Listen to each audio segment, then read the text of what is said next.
Hello guys, നമസ്കാരം. ഇന്ന് നമ്മൾ പറയാൻ പോകുന്നത് ഇലുമിനാറ്റിയെ പറ്റിയാണ്.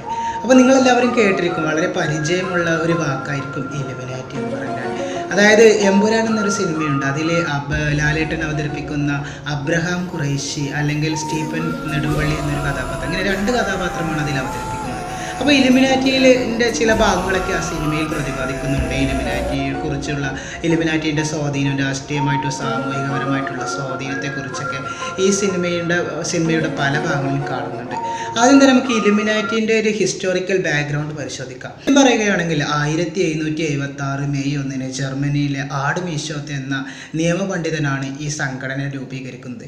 സമൂഹത്തിൻ്റെ രാഷ്ട്രീയപരമായിട്ടും സാമൂഹികപരമായിട്ടും അതുപോലെ തന്നെ മറ്റു ഉന്നതിയിലുള്ള കുറച്ച് നേതാക്കൾ തമ്മിൽ രൂപീകരിച്ച ഒരു സംഘടനയാണിത്. ഇത് ആദ്യം തന്നെ ഗവൺമെൻറ്റിൻ്റെ സ്വച്ഛാധിപരണത്തിനെതിരെയും അഴിമതിക്കെതിരെയും അതുപോലെ തന്നെ അന്ധവിശ്വാസങ്ങൾക്കെതിരെയൊക്കെയായിരുന്നു ഈ സംഘടന പോരാടിയിരുന്നത്.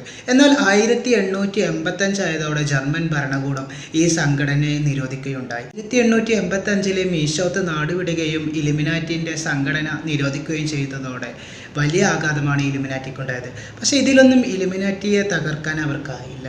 ലോകത്തിൻ്റെ വിവിധ ഭാഗങ്ങളിൽ ഇലുമിനാറ്റിയുടെ ചിഹ്നങ്ങൾ നമുക്ക് കാണാൻ സാധിക്കും. പിരമിഡുകൾ, അപ്പോൾ അതുപോലെ തന്നെ ഒറ്റക്കണ്ണുകളെല്ലാം ഇലുമിനാറ്റിയെ സൂചിപ്പിക്കുന്നതാണ്. ഇലുമിനാറ്റിക്ക് ഒരു രാജ്യത്തിൻ്റെ രാഷ്ട്രീയപരമായിട്ടും സാമ്പത്തികപരമായിട്ടും പോട്ടെ യുദ്ധങ്ങൾ പോലും ആണവായുധ കേന്ദ്രങ്ങൾ പലതിലും ഇടപെടാൻ കഴിയുമെന്നാണ് വിശ്വസിക്കുന്നത്. ഇലുമിനാറ്റി എന്ന് പറഞ്ഞാൽ ഒരു അപാര ശക്തിയാണ്. പല കാര്യത്തിലും ഇവർക്ക് നിയന്ത്രിക്കാൻ കഴിയും. അതുകൊണ്ട് തന്നെ ഇലുമിനാറ്റിയെ പൂർണ്ണമായിട്ടും ഈ രാജ്യത്ത് നിന്ന് തുരത്താൻ കഴിഞ്ഞിട്ടില്ല എന്നാണ് പലരും വിശ്വസിക്കുന്നത്.